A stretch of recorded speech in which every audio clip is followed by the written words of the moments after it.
जिसने भारत को न जाने कितने ट्रॉफीज दिलाए, कितने टूर्नामेंट्स जितवाए, कितने कप दिलवाए, स्टेडियम में रखता है तो आसपास की चीजें कांपने लगती है। लेकिन जब उन्होंने कप्तानी छोड़ी तो देश का कोई भी ऐसा व्यक्ति नहीं था जो चाहता था कि ये कैप्टेंसी छोड़ दे। नमस्कार, मैं अभिषेक आनंद और आपका फिर से एक बार न्यूज फॉर नेशन में स्वागत है। एक बार फिर से हम क्रिकेट की खबर आपके लिए लेके आए हैं। सिर्फ क्रिकेट की खबर नहीं, क्रिकेट में एक स्पेशल प्लेयर की खबर लेके आए हैं और उसी पे बातचीत भी करेंगे। हम बात करने जा रहे हैं आज उस प्लेयर की जिसने भारत को न जाने कितने ट्रॉफीज दिलाए, कितने टूर्नामेंट्स जितवाए, कितने कप दिलवाए और भारत जो खोता हुआ अपना इंटरेस्ट क्रिकेट के प्रति कम हो रहा था, इंटरेस्ट कम हो रहा था लोगों को, उसको वापस दिलवाया। जब वो इंटरनेशनल क्रिकेट में आया था तो चर्चाएं उनकी किसी और चीज को होती थी। फिर उनको कैप्टन बनाया गया और जब कैप्टन भी बनाया गया तो कहा जाता था कि अब कप्तान ये बने हैं। लेकिन जब उन्होंने कप्तानी छोड़ी तो देश का कोई भी ऐसा व्यक्ति नहीं था जो चाहता था कि ये कैप्टेंसी छोड़ दे। हम आपको बता दें कि वो प्लेयर काफी शांत है, लेकिन जब भी वो स्टेडियम पे आता है तो उसके शांत होने के वजह से बाकी जो दर्शक होते हैं उतने ही उत्साह में उसके लिए चिल्लाते हैं, शोर करते हैं और जब वो एंट्री करता है, अपने कदम स्टेडियम में रखता है तो आसपास की चीजें कांपने लगती है और कुछ भी शोर के अलावा सुनाई नहीं देता है। हम आज बात करने जा रहे हैं भारत के सबसे सफल कप्तान महेंद्र सिंह धोनी की। हम इस कहानी में आपको बताने जा रहे हैं कि महेंद्र सिंह धोनी को क्यों कहा गया था इंडियन क्रिकेट टीम का एक्सीडेंटल कैप्टन। इस बात को जानने के लिए हमें कुछ पहले की चीजें भी जाननी उतनी ही जरूरी है। तो हम चलिए शुरू करते हैं शुरुआत से। भारतीय टीम बहुत ही बुरे दौर से गुजर रही थी। फैंस का भरोसा भारतीय टीम से पूरी तरह उठ गया था। टीम के कई बड़े खिलाड़ियों के खिलाफ मैच फिक्सिंग का केस चल रहा था और ये बात है 1999 की। उस वक्त भारतीय क्रिकेट टीम के कप्तान मोहम्मद अजरुद्दीन थे। मोहम्मद अजरुद्दीन एक बल्लेबाज थे और उन्हें कलाइयों का जादूगर भी कहा जाता था। उन्होंने 1992 से 1999 तक भारतीय टीम की कप्तानी की थी। अजरुद्दीन ने अपने डेब्यू टेस्ट मैच में ही शतक लगाया था। उन्हें लगातार 3 टेस्ट मैचों में शतक लगाने का वर्ल्ड रिकॉर्ड भी बनाया था। अजरुद्दीन अपनी क्रिकेट कैरियर में 99 टेस्ट मैच खेले थे और ठीक 100वें मैच के पहले उन्हें बैन कर दिया गया था। दरअसल अजरुद्दीन के नाम जितने अच्छे रिकॉर्ड हैं, उतने ही शर्मनाक दौर से उनकी कप्तानी के दौरान भारतीय टीम को गुजरना पड़ा था। अजरुद्दीन के ऊपर मैच फिक्सिंग का आरोप लगा था। बात साल 1999 की है, जब इंडिया टीम अपने अपमानजनक प्रदर्शन के लिए ट्रोल हो रही थी। तब इंग्लैंड में वर्ल्ड कप खेला जा रहा था। इस वर्ल्ड कप में टीम इंडिया को जिम्बाब्वे से हार मिली थी। इस वक्त मैच फिक्सिंग की चर्चा भी जोरों पर थी। इसी बीच टीम इंडिया का मुकाबला एक और कमजोर टीम केन्या से होना था। इस मैच को फिक्स माना जा रहा था। इसके पीछे की वजह थी टाइटन कप। दरअसल 1996 में जब टाइटन कप हुआ था तब टीम इंडिया के कप्तान अजरुद्दीन थे और उस वक्त भी मैच फिक्सिंग का आरोप लगा था। और अखबारों की माने तो टाइटन कप में सचिन तेंदुलकर ने अपनी बैटिंग से तमाम फिक्सर्स के पैसे डुबा दिए थे। इंडिया को मैच हारना था, लेकिन सचिन की बल्लेबाजी ने टीम इंडिया को बड़ी जीत दिलाई थी। ठीक उसी प्रकार 1999 के वर्ल्ड कप में टीम इंडिया की भिड़ंत केन्या से होने वाली थी। इस वक्त भारतीय टीम पर मुसीबतों का पहाड़ टूटा हुआ था। एक और जहां मैच फिक्सिंग के मामले में सीबीआई कार्रवाई करते हुए कई खिलाड़ियों से पूछताछ कर रही थी, तो वहीं दूसरी ओर सचिन तेंदुलकर भी अपनी जिंदगी के सबसे बड़े मुश्किल दौर से गुजर रहे थे। सचिन के पिता का निधन हो गया था और पिता के निधन के बाद वो अपना पहला मैच केन्या के खिलाफ खेल रहे थे। इस मैच में सचिन के धुआंधार पारी के बदौलत टीम इंडिया ने केनिया के सामने 329 रनों का टारगेट रख दिया, जिससे केनिया टीम चेज नहीं कर सकी। हालांकि अगर केनिया इस टारगेट को चेज कर जाती और जीत जाती तो टीम इंडिया जिस फिक्सिंग के आरोप से जूझ रही थी उसे तूल मिल जाती और क्रिकेट फैंस का भरोसा उड़ जाता। इधर इस मामले में सीबीआई की जांच भी जारी थी, जिसमें कई खिलाड़ियों ने फिक्सिंग की बात को स्वीकारा भी था। इस वर्ल्ड कप में इंडिया कुछ खास नहीं कर पाई और इंडियन क्रिकेट टीम जो है वो वापस इंडिया लौट आई। इसके बाद अजरुद्दीन को अपनी कप्तानी छोड़नी पड़ी और आखिरकार दिसंबर 2000 में बीसीसीआई ने मोहम्मद अजरुद्दीन को बैन कर दिया। वहीं इन सबसे अलग भारतीय टीम में अपनी जगह बनाने के लिए महेंद्र सिंह धोनी जी तोड़ मेहनत कर रहे थे और उनके कदम भारतीय क्रिकेट के डोमेस्टिक टूर्नामेंट में बढ़ चुके थे। धोनी टूर्नामेंट में ताबड़तोड़ रन बना रहे थे, तो वहीं दूसरी ओर सौरव गांगुली भारतीय टीम के कप्तान बन चुके थे। दोनों खिलाड़ियों का कदम एक साथ क्रिकेट जगत में आगे बढ़ रहा था।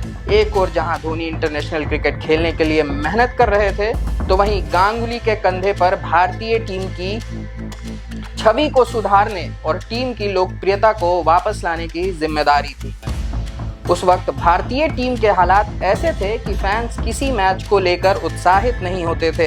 क्रिकेट के फैंस केवल अपना पसंदीदा खिलाड़ी को ही बैटिंग करते देखना चाहते थे। इस बात के सबसे बड़े उदाहरण में हम आपको बता दें कि महेंद्र सिंह धोनी ने एक इंटरव्यू में खुद कहा था कि जब इंटरनेशनल क्रिकेट खेलने के लिए वो जी तोड़ मेहनत करते थे, तब भारतीय टीम का वो कोई मैच नहीं देखते थे।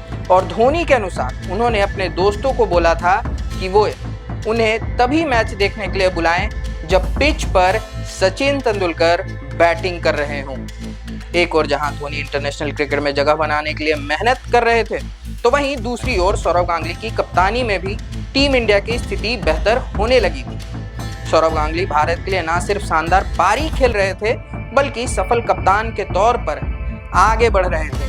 गांगुली को लेकर बीसीसीआई का विश्वास बढ़ता जा रहा था और भारतीय टीम की लोकप्रियता भी लौटते दिख रही थी। एक और जहां गांगुली की कप्तानी ने टीम इंडिया के फैंस भारतीय टीम और खिलाड़ियों से जुड़ रहे थे, तो वहीं दूसरी तरफ एमएस धोनी भी सेलेक्टर्स को इम्प्रेस कर रहे थे। धोनी की बल्लेबाजी देख सभी हैरान थे।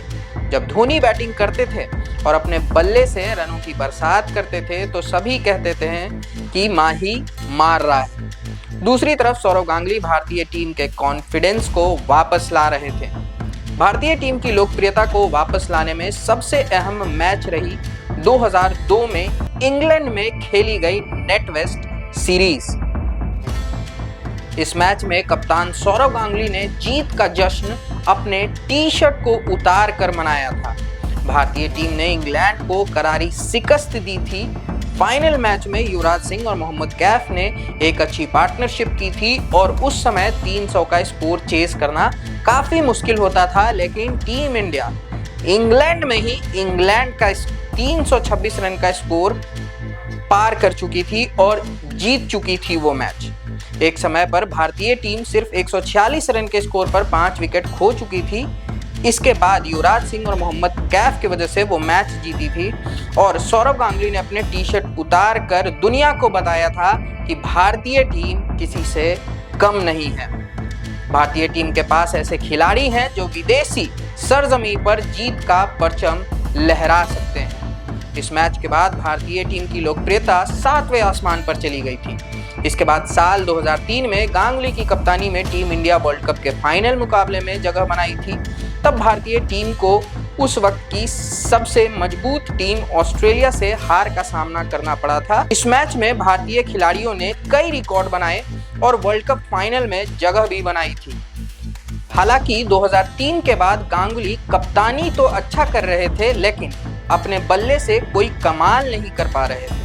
गांगुली के बल्ले से अब रन नहीं निकल रहे थे, जिसकी चर्चा बार बार तेज हो रही थी। लगातार खराब प्रदर्शन के वजह से गांगुली को कप्तानी छोड़नी पड़ी। लेकिन कप्तानी छोड़ने से पहले सौरव गांगुली ने एमएस धोनी को इंडियन क्रिकेट टीम में जगह दिलवा दी थी। बात है दिसंबर 2004 की, तब धोनी अपने बल्लेबाजी के साथ साथ विकेट कीपिंग के लिए भी जाने जाते थे। तब भारतीय टीम के विकेट कीपर की कमी थी और कप्तान गांगुली और सेलेक्टर्स के पास दो ऑप्शन थे, एक तो दिनेश कार्तिक और दूसरा महेंद्र सिंह धोनी। गांगुली और सेलेक्टर्स के बीच मीटिंग हुई। सेलेक्टर्स ने दिनेश कार्तिक पर भरोसा जताया, लेकिन तब गांगुली ने कहा था कि हमें धोनी को ट्राई करना चाहिए। गांगुली के बाद से सेलेक्टर्स सहमत तो नहीं थे, लेकिन उन्होंने एमएस धोनी को चांस दिया और ये थी एमएस धोनी की भारतीय टीम में एंट्री। एमएस धोनी ने अपने करियर का पहला मैच 23 दिसंबर 2004 में इंडिया और बांग्लादेश के खिलाफ खेला। इस मुकाबले में धोनी का बल्ला नहीं चल पाया और वो रन आउट हो गए। एमएस धोनी अपने पहले मैच में बिना खाता खोले रन आउट हो गए थे। इस मैच के बाद धोनी निराश हुए, लेकिन अपने अगले 3 मैच में भी धोनी का बल्ला नहीं चल पाया और धोनी को कहीं ना कहीं अपना जो इंडियन क्रिकेट प्लेइंग 11 में है वो एग्जिस्टेंस मुश्किल लग रहा था। इसके बाद धोनी ने अपने करियर के 5वें मैच में सबसे धुआंधार पारी खेली। बात है 2005 की। यह मुकाबला इंडिया वर्सेस पाकिस्तान के बीच खेला जा रहा था। एमएस धोनी ने इस मैच में सिर्फ 123 गेंदों पे 148 रन बना दिया था। इस पारी को खेलकर खुद को सबसे बड़े मंच पर स्थापित कर दिया था और प्रूफ कर दिया था कि धोनी मुश्किल गेंदबाजों को भी फेस कर सकते हैं। धोनी ने इस मैच से सिर्फ गांगुली के लिए गए फैसले को सही साबित नहीं किया था, बल्कि उन्होंने इंटरनेशनल क्रिकेट के लिए खुद को प्रूफ भी कर दिया था। इस मैच के बाद धोनी के हर ओर चर्चे हो रहे थे। बल्ले से जादू के साथ साथ उनकी हेयर स्टाइल की भी चर्चा हो रही थी और लोग उनके हेयर स्टाइल को कॉपी कर रहे थे। दीवाना हो चुका था पूरा भारत उनके बैटिंग का और उनके हेयर स्टाइल का। हम आपको याद दिला दें कि भारत पाकिस्तान के मैच में उस समय अतिथि बन के आए थे पाकिस्तान के राष्ट्रपति परवेज मुशर्रफ, और जब धोनी ने वो पारी खेली थी तो परवेज मुशर्रफ ने धोनी को एक चीज़ रिकमेंड किया था और उन्होंने कहा था कि हेयर स्टाइल की तारीफ की थी।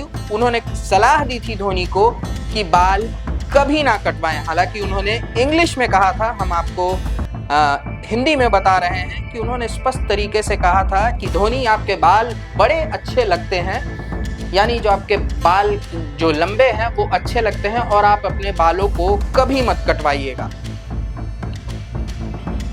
इसके बाद 2005 में ही टीम इंडिया श्रीलंका के खिलाफ वनडे मैच खेलने गई।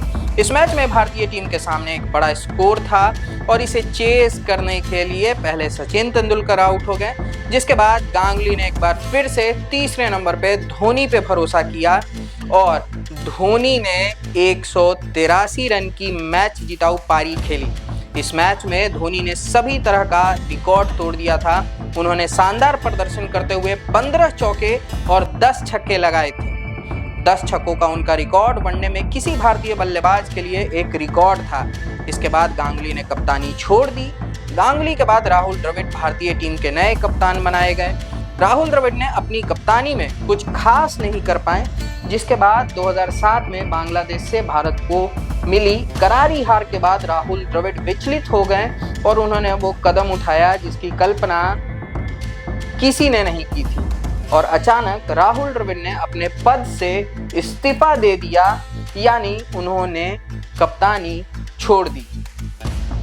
टीम जब बुरे दौर से गुजर रही थी तब अचानक कप्तान के इस्तीफे से क्रिकेट जगत में सन्नाटा पसर गया। भारतीय टीम के पास अनुभवी खिलाड़ियों की उस समय कमी थी। जो पुराने खिलाड़ी थे वो भी अपने क्रिकेट करियर के बुरे दौर से गुजर रहे थे। T20 वर्ल्ड कप आ रहा था और 2007 के 50-50 वर्ल्ड कप में टीम इंडिया हार के आई थी और टीम के नेतृत्व को संभालने के लिए अब तक कोई योग्य खिलाड़ी सामने नहीं था।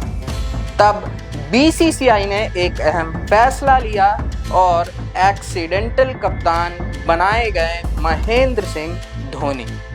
तो ये था हमारा एपिसोड 1। एपिसोड 1 में हमने आपको बताया कि धोनी किन परिस्थितियों से निकल के एक्सीडेंटल कैप्टन बनाए गए थे। वाकई में धोनी को बनाया तो गया था एक्सीडेंटल कैप्टन, जब इंडिया के पास कोई चॉइसेस नहीं थे, इंडिया के पास कोई विकल्प नहीं था, सिर्फ बैटिंग परफॉर्मेंस के बदौलत धोनी अच्छी बल्लेबाजी कर रहे थे।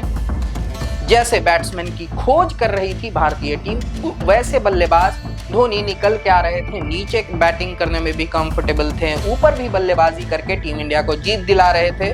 तो ये एक योग्य बैट्समैन देख के भारतीय टीम का कप्तान उनको बना दिया गया। अब इसके बाद क्या हुआ, कैप्टन बनाने के बाद क्या क्या फैसले लिए गए और उन्होंने क्या क्या किया इंडियन क्रिकेट टीम के लिए, ये हम आपको बताएंगे एपिसोड 2 में।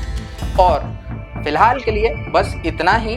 इसमें हमने आपको बताया कि धोनी क्या परिस्थिति था 1999 से, जब दर्शक अपना कॉन्फिडेंस लूज कर रहे थे, भरोसा खो रहे थे इंडियन क्रिकेट टीम के ऊपर से, तब धोनी को कैप्टन बनाया गया था और धोनी ने आज इंडियन क्रिकेट टीम को कहां पे ला के छोड़ा है, ये सारी बातें आप लोगों के सामने हैं। एपिसोड 1 में जो हमारा था वो हमने आपको बता दिया। अब एपिसोड 2 में हम आपको बताएंगे कि धोनी कैप्टन बनने के बाद क्या क्या वो कॉल्स थे जो बीसीसीआई भी अग्री नहीं कर रहा था, लेकिन धोनी ने वो कमांड खुद के हाथ में लिया और क्या क्या उन्होंने किया, ये सब कुछ डिटेल वाइज, रिसर्च वाइज हम आपको बताएंगे एपिसोड 2 में। जुड़े